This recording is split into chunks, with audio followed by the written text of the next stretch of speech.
Oops. I'll just edit that out. Alright. Hey guys, it's Rob.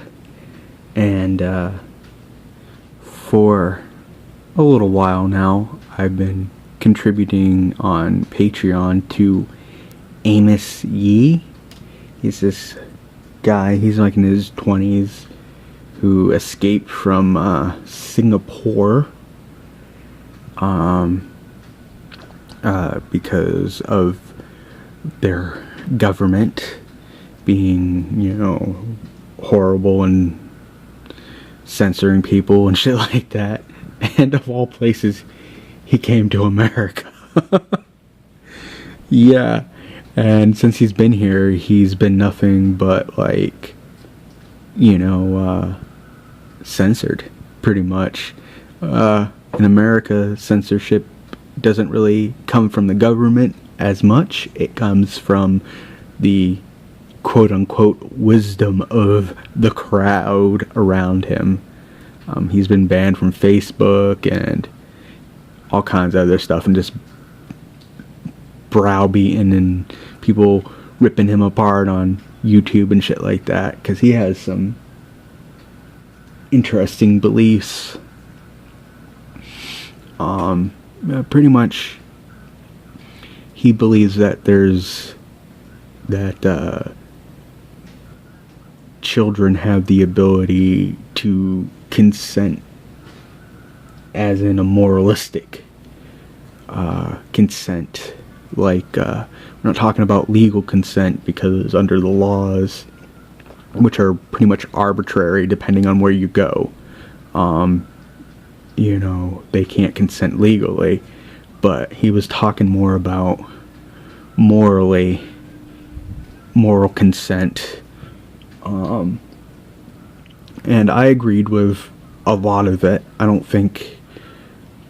didn't agree with, like, pretty much the actual pedophilia stuff, like the people under the age of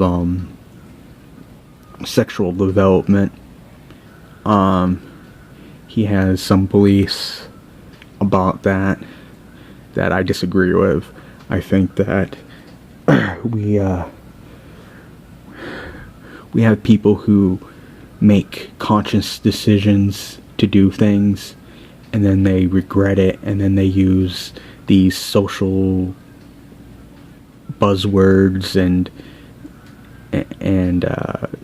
shit to kind of, like, opt out of it, out of responsibility. It's like, oh, I regret doing this, but it wasn't actually my fault anyways, so I don't have to actually take responsibility for the things that I regret doing. I'm just gonna blame this horrible other person, you know. You know, it doesn't matter that at the time, you know, I was willing. I'm just gonna say that they, you know, groomed me, they conditioned me, they brainwashed me. Now, I'm not saying that doesn't happen, but I'm saying that there's a lot of times people will use those excuses to cover up for something that they knew what they were doing. They were developed enough to understand that they were horny, and, you know, the long-term, you know, things that could happen. You know, it's like we're so Puritan in this country that we make sex out to be more than it is. Like, how hard is it to understand the possible ramifications of having sex? I might get pregnant.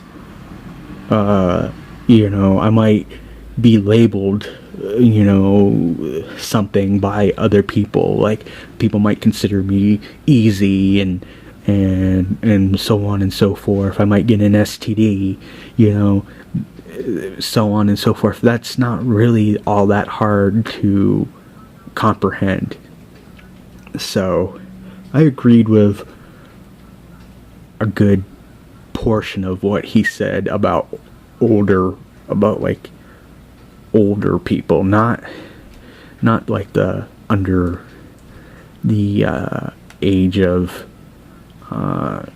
sexual development. I think once you're old enough to feel sexual arousal, I think there's something innate in your mind about what that is. And I don't know. I feel like I'm repeating myself now, but I feel like he treated the subject as well as he could. Anyways, bye.